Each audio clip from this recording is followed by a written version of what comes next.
오늘 나의 생태를 오케이 벌써부터 빨간색 나의 상태를 여러 대상에 빗대어 표현했습니다. 즉 무슨 말이야? 나라고 하는 원관념을 여러 대상에 빗대어서 비유합니다. 여러 대상 보조관념 이렇게 이름을 붙여줄 겁니다. 나는 뭐뭐다라고 해서 미리 말씀을 드리면 A는 B다라고 해서 은유법 쓰여져 있습니다. 쌤, 은유법이 뭐라고요? A는 B이다. 이렇게 쓰여지면 은유법. 화자가 표현하는 나의 상태에 어떤 마음이 담겨 있을지 감상해 봅시다. 나는 오늘은 시인이 청소년 시절의 자신을 떠올리면서 쓴 시로 나의 다양한 마음을 여러 가지 대상을 통해서 표현했습니다. 여러 가지 대상을 통해서 비유했습니다. 나무, 유리, 구름, 종이, 그림자, 공기 등 다양한 사물의 특징뿐만이 아니라 토마토, 일요일, 스위스, 인도인, 우영우. 앞으로 읽어도 뒤로 읽어도 똑같은 단어에 주목합니다. 나는 이래도 나고 저래도 나야. 속이 꽉 차 있지. 눈에 보이지 않는 마음을 다시 빨간색 체크. 눈에 보이지 않는 마음을 구체적인 대상의 속성과 특징에 빗대어 표현했습니다. 이 말 조금 폼나게 쓸까? 뭐라고? 추상적 개념의 구체화.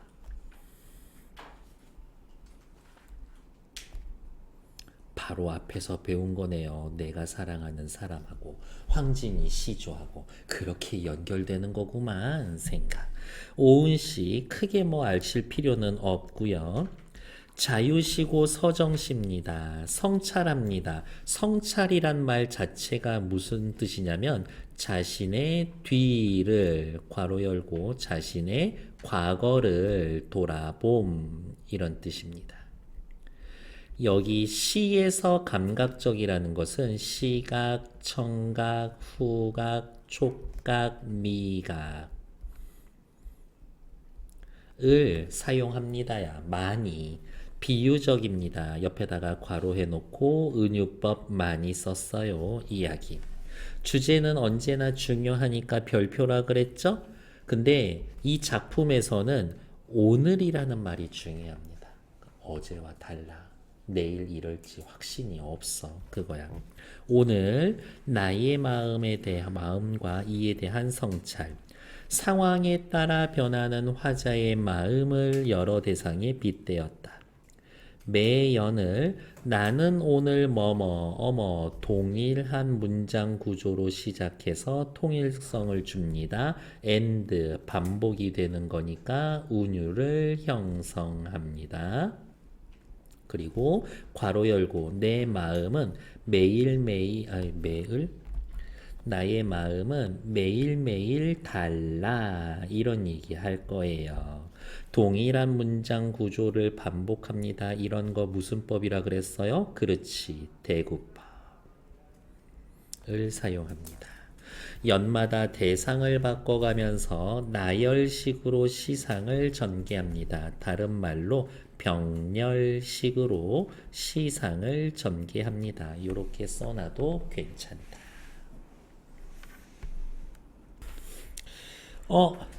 계속 비유 나오는데 요것만 기억하시면 돼요. 첫 번째 비유. 어떠한 현상이나 사물을 직접 설명하지 않고 다른 비슷한 현상이나 사물에 빗대어서 설명하는 것. 대표적으로 알아야 되는 개념, 원관념, 보조관념. 이렇게 생각하면 돼. 이것으로 표현합니다. 원관념을 보조관념으로 표현하는 겁니다. 그리고 이게 늘 맞는 얘기는 아니지만 비유라고 하면 뭐뭐처럼 뭐뭐같이 뭐뭐신 듯 직유법. A는 B이다 은유법. 사람이 아닌데 사람처럼 표현한 의인법. 생명체가 아닌데 생명처럼 표현하는 화류법. 대표를 뽑아서 비유하는 대유법. 요렇게 네 가지가 있으면 걔네를 전부 다 묶어서 비유적 표현이라고 합니다. 대유법 대표를 뽑는다고요? 사람은 빵만으로는 살 수 없어. 빵은 식량 대표지. 펜은 칼보다 강하다. 펜은 지식 대표고 칼은 무력 대표인 거지. 삼천리 금수강산. 우리나라 삼천리 넘거든요. 삼천리 그것도 대유법. 그렇게 기억하시자. 원관념과 보조관념 사이에는 유사성이 있어야 합니다. 문학작품을 감상하는 관점, 오케이, 일단 별표. 이 문장을 해석해 줄래? 라고 했을 때 작품의 내용만 보면 내재적 관점, 작품 자체에만 집중하는 것. 작품의 형식적, 내용적 측면을 고려하고 절대론적 관점이라고도 합니다. 밑에다가 하나 더 쓰죠. 절대론적 관점, 구조론적 관점. 다음 색깔 바꿔서 외재적 관점이라는 게 있어요. 이 작품 중 감상하고 해석 좀 할래? 라고 하면 그 작품을 둘러싼 작가, 현실 세계, 작가, 독자 등 둘러싼 외부 요소와의 관계를 설명을 합니다. 그래서 현실 세계를 이야기하면 반영론, 작가에 관련돼서 이야기하면 표현론, 독자와의 관계를 주목하면 효용론적 관점, 이렇게 이름을 붙여줍니다. 그래서 얘네들은 좀 확인해 놓으면 되지. 근데 저는 얘를 이렇게 쓰거든요. 작품이 있어요. 글을 쓴 작가가 있겠지. 감상하는 독자가 있을 거예요. 작품을 둘러싼 사회, 문화적 배경, 현실이 있어요. 그리고 작품은 작품 속에 세계가 있겠지. 나는 작품만 볼 거예요 라고 이야기를 하면 내재적 관점, 그 중에서도 절대론, 구조론 똑같은 거예요. 작가와 작품을 연결지어서 생각합니다. 여기가 표현론. 작품과 독자를 연결지어서 생각합니다. 작품이 쓸모가 있었던 거지. 효용론. 작품과 현실에 대해서 이야기합니다. 반영론. 나는 요게 더 쉽더라고. 그리고 요렇게 보라색으로 써놓은 게 외재적 관점. 초록색으로 써놓은 건 작품 속에만 보는 거니까 내재적 관점. 이렇게 해서 차라리 얘를 외워 놓으시는 게 어떤가 라고 생각해 봅니다. 됐을까요? 시험 문제 어떻게 나오냐고? 시 작품을 주어 감상한 것으로 성격이 다른 것은 하면 4개는 외재적이고 하나는 내재적인 거야. 아니면 작품을 주어 보기에 감상을 주는데 이거야. 이거와 같은 관점에서 해석한 거 찾기 1, 2, 3, 4, 5번. 그런 식으로 시험 문제가 나온다고. 됐을까요? 네. 다음 페이지. 근데 엄청 쉬워. 보는 순간 맞힐 수밖에 없는 문제일 거예요. 다음 페이지. 시작합시다. 나는 오늘 역시 시적 화자가 시의 표면에 드러나 있습니다. 이거 자습서 너무 잘 돼 있어서 필기할 게 내가 거의 없더라고. 이렇게. 나는 오늘 토마토. 자꾸 제가 말씀을 드리지만 이 오늘이라는 게 중요할 거라고. 오늘이라는 게 중요해요. 나는 오늘 토마토. 나를 토마토에 비유한 거죠. A는 B입니다. 은유법 사용되어 있고 나를 원관념 토마토에 비유한 거죠. 보조관념. 나는 오늘 토마토. 앞으로 걸어도 나고 뒤로 걸어도 나다. 문장 구조가 너무 비슷하게 생겼죠. 이미 여기에 대구법 쓰여져 있습니다. 나는 속이 꽉 차 있었다. 이래도 저래도 나는 나다. 뭐뭐다의 반복, 통일성과 운율을 형성한다라 그랬는데요. 뭐뭐다 문장이 끝날 때, 문장이 끝날 때, 또 문장이 끝날 때, 끝날 때 이렇게지. 저는 다라는 말 대신에 뭐라고? 문장의 종결, 어미의 반복 이렇게 쓸 거예요. 그 다음 있었다 평서문 문장 사용했고요. 평서형 문장 사용했었고요. 있었다, 있었다, 있었다, 쏟아졌다. 오, 과거 시제의 평서문을 사용해서 종결어미를 반복하고 있구나. 운율 형성하고 있음. 토마토에다 비유한 이유는 이래도 저래도 속은 꽉 차 있는 나에 대해서. 근데 전부 다 과거형으로 쓰고 있는 거지. 그러니까 또 옆에다가 이렇게 쓸까요? 아, 나의 과거를 회상하고 있구나 라고 체크. 나는 오늘 나무 햇빛이 내 위로 쏟아졌다. 바람에 몸을 맡기고 있었다. 위로 옆으로 사방으로 자라고 있었다. 위로 옆으로 화살표 사방으로 어때요? 요 정도면 위, 옆, 아래, 위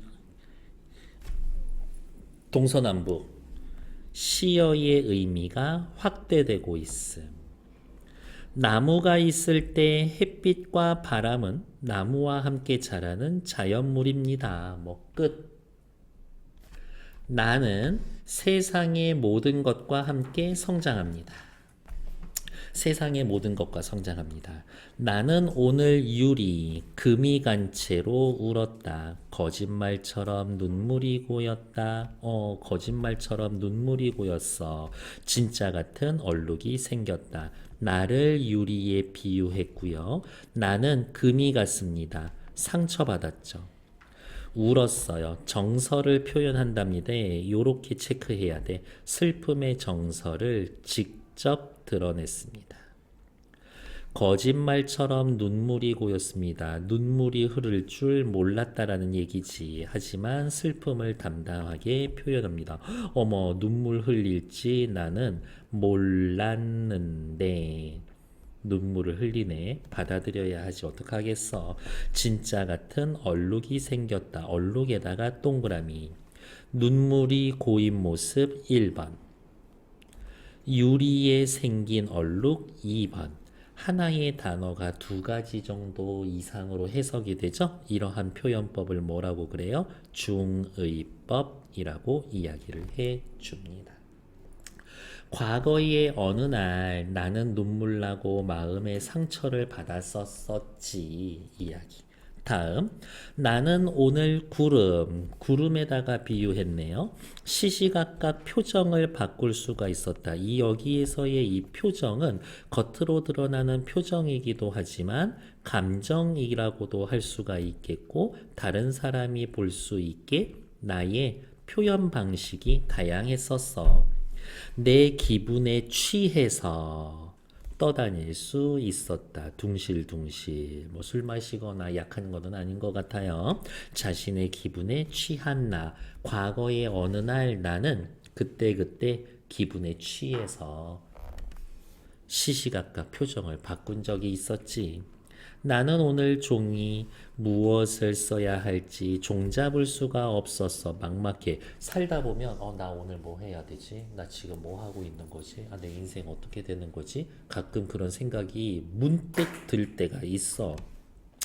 텅 빈 상태로 가만히 있었다. 텅 빈 상태, 공허함, 허전함을 표현해 줍니다. 가만히 살펴보면 오연까지에서 어때? 부정적 의미로 쓰여진 시어는 금이 같다. 텅 비어 있었다. 눈물 흘렸다. 요 정도밖에 없어. 부정적인 의미로 쓰여져 있는 건. 네, 얼룩도 부정적인 의미라고 좀 봐도 되겠지. 나는 텅 빈 상태로 가만히 있었어. 사각사각. 저는 음성 상징어 나오면 무조건 꼬불꼬불 밑줄 그어 놓습니다. 음성상징어가 뭐예요? 라고 물어보시면 소리를 흉내낸 말 의성어, 모양을 흉내낸 말 의태어, 합쳐서 음성상징어라고 씁니다. 음성상징어를 사여 장면을 감각적이고 생생하게 표현합니다. 사각사각이면은 소리잖아? 그러니까 또 옆에다 쓸 수 있지. 뭐라고? 청각적 심상.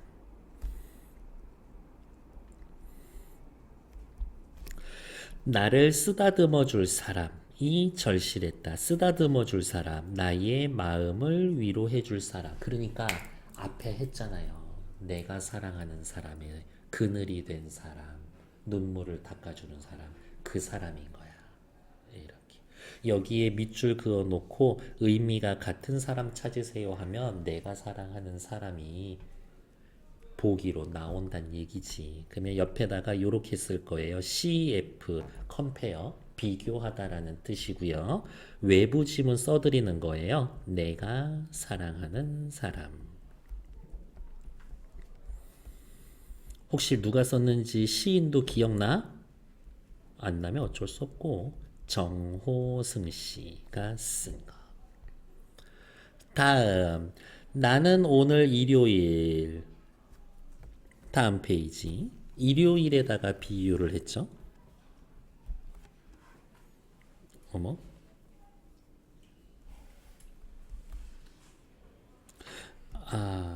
잠시만요.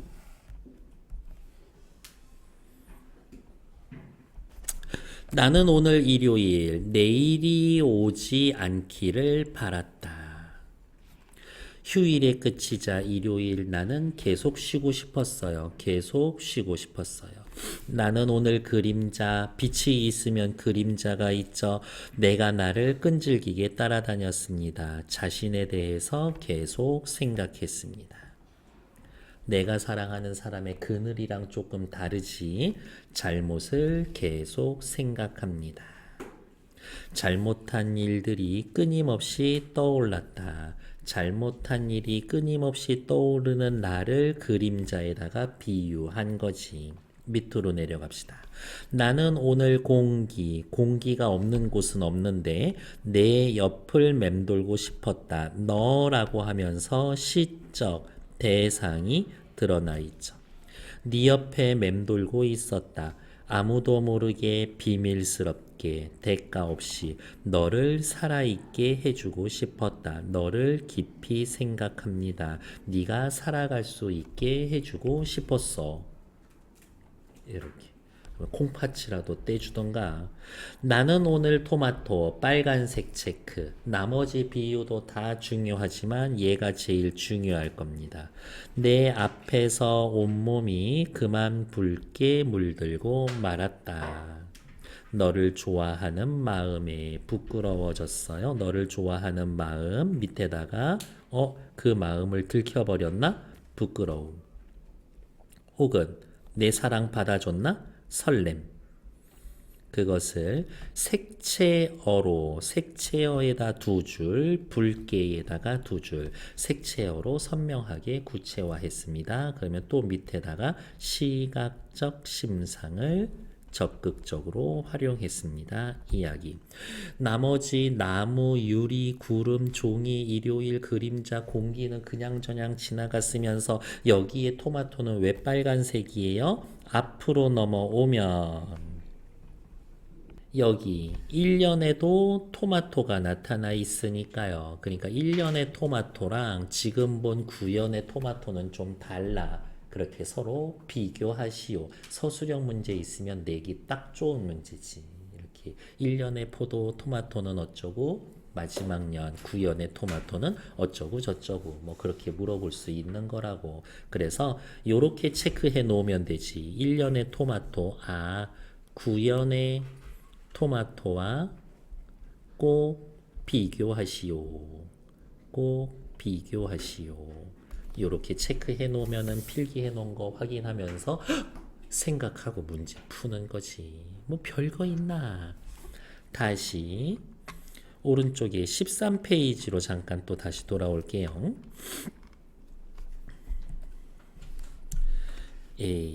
여기 아니었어. 여기였었지. 됐고 옆에 맥락이라고 했었을 때 다시 빨간색 맥락, 작가 맥락, 독자 맥락, 그리고 하나 더 있었죠. 사회 문화적 맥락. 사회 문화적 맥락. 출판사마다 강조하는 게 좀 다르긴 한데 맥락이라고 하면 작가, 독자, 사회문화적 맥락 이 세 가지를 그냥 세트로 알고 있어. 작가 맥락, 인간의 내면과 삶에 대한 성찰, 일상 언어로 표현해주는 작가의 성향에 주목해 봅시다. 아, 이 작품을 감상할 때에는 작가의 성향을 좀 고려해야 되는구나. 독자 맥락, 어머, 나를 이것저것 비유했네. 나도 한번 써볼까? 라는 것들. 작가의 생각을 바탕으로 자신의 감정을 무엇에 빗댈 수 있을지 생각하면서 작품을 감상해 봅니다. 이 시에는 사회문화적 맥락은 크게 들어가 있는 것 같지는 않아요. 이렇게. 시적 대상의 특성에다가 별표, 토마토부터 토마토. 하지만 모두 다 중요하지만 굳이 하나 고르라고 하면 1년의 토마토와 9년의 토마토 정도는 좀 확인해야 되지 않을까? 그랬어. 대놓고 밑에 나오고 있죠. 작품의 첫 년과 마지막 년에 토마토가 반복되는 까닭에다가 별표. 내용적으로 매일 달라지는 나의 모습에도 불구하고 나는 나예요. 모두 동일한 나다라고 말하기 위해서 시작을 토마토로 끝을 토마토로 어머 구조적 통일성과 안정감을 줍니다. 이야기. 됐을까요? 밑에 나와 있는 1, 2번 문제 오른쪽 눈 감고 풀어도 충분히 맞출 수 있습니다. 다음 페이지. 14쪽에서는 얘는 확인해야 되겠네. 작가와의 대화. 우리는 하나의 이름을 살아가지만 삶에서 수행하는 역할은 하나가 아닙니다. 성장이 장밋빛, 늘 행복한 것만은 아닙니다. 스스로 미울 때가 있고 커다란 도전 앞에 한없이 움츠려들기도 하죠. 슬플 때 슬프다고 말하는 게 왠지 부끄럽기도 하고 아픔을 들키는 게 나약함이 공개되는 것처럼 느껴질 때도 있습니다. 나는 늘 센 척해야 될 것 같아. 성장하는 데 많은 시간이 남아서 불안하고 대충 흘려보내기도 합니다.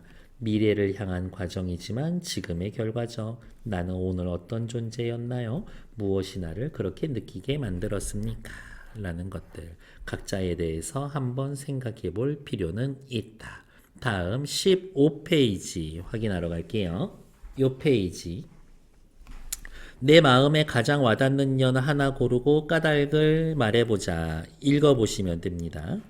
각 년에 등장하는 대상의 속성을 보고 그것과 관련된 화자의 마음을 차분히 정리해서 읽어보시면 됩니다. 얘네는 그냥 읽어만 보셔도 돼요. 15페이지 천천히 읽어보시는데 1분 넉넉하게 2분 드릴 거예요. 시작! 작가의 인터뷰를 읽고 문학작품 소통의 특성을 고려해서 이 작품을 살펴봅시다. 잘 기억해. 문학 소통의 특성이라는 말을 잘 기억해 두죠. 왼쪽으로 올라와서 밑줄만 몇 군데 긋시다. 문학 소통이라는 건 문학작품을 매개로 이루어지는 소통을 문학 소통이라고 합니다. 작가 맥락, 독자 맥락, 사회문화적 맥락 여기까지가 이제 제일 많이 얘기하고 필수인 거고 문학사적 맥락 등 다양하게 작용합니다.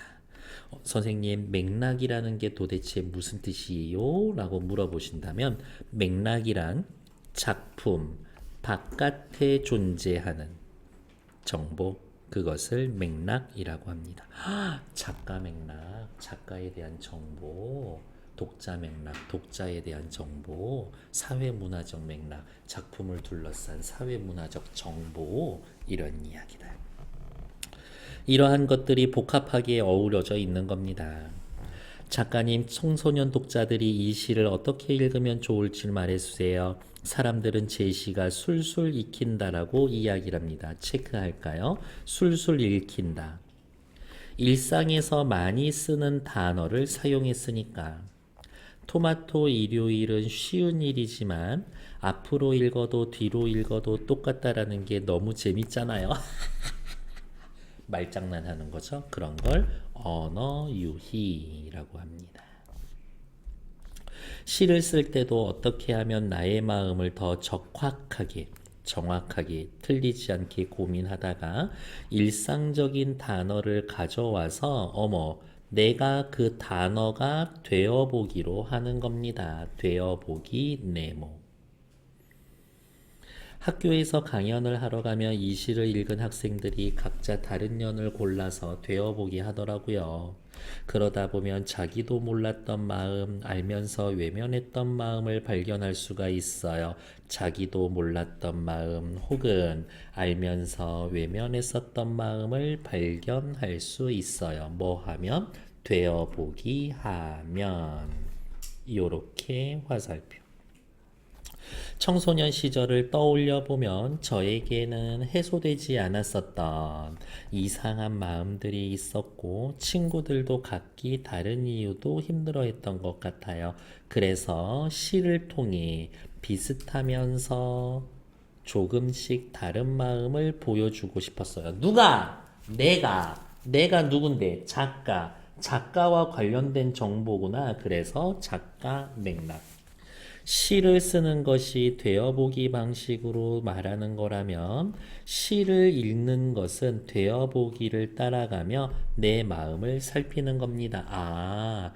그 시의 주인공, 화자, 대상이 되어보면서 내 마음을 살피는 것.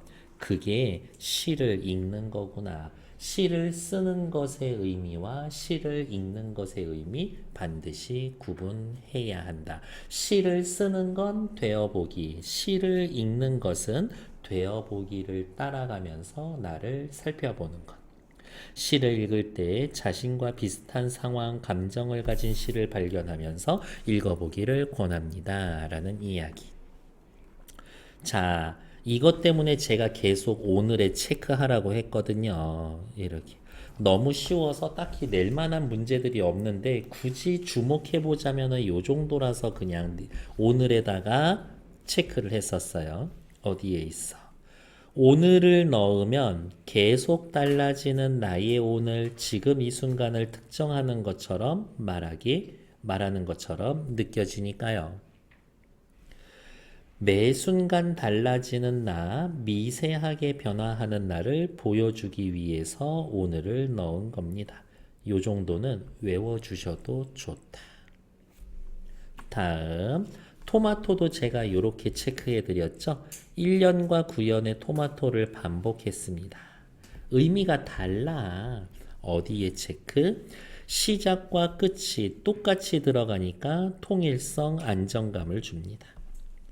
처음에 1년의 나도 나고 9년의 나도 나야. 나의 모습은 모두 동일한 나입니다. 계속 변하지만 그거 모두 다 나예요. 즉, 하나의 단어가 지닌 형식적 특징과 언어적 상상력으로 재미를 느끼게 하고 있습니다. 이렇게. 이렇게 밑줄 그어드리는 거는 나중에 복습하실 때 그냥 여기만 보세요야. 이렇게. 다음 옆에 되어보기 방식으로 말하는 것이 일상의 말하기와 어떻게 다릅니까? 라고 해놨을 때 되어보기에다가 네모.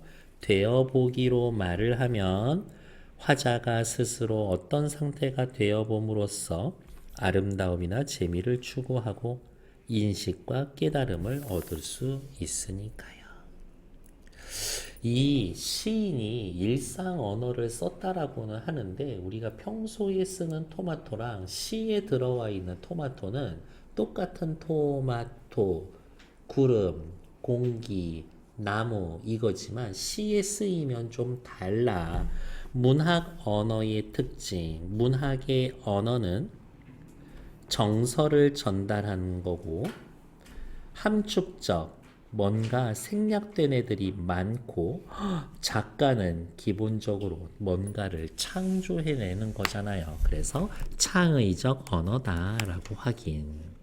밑에 나와 있는 4번 크게 보지 않으셔도 되고 18페이지의 2번 보지 않으셔도 되고요. 그 다음에 얘네들은 좀 체크합시다.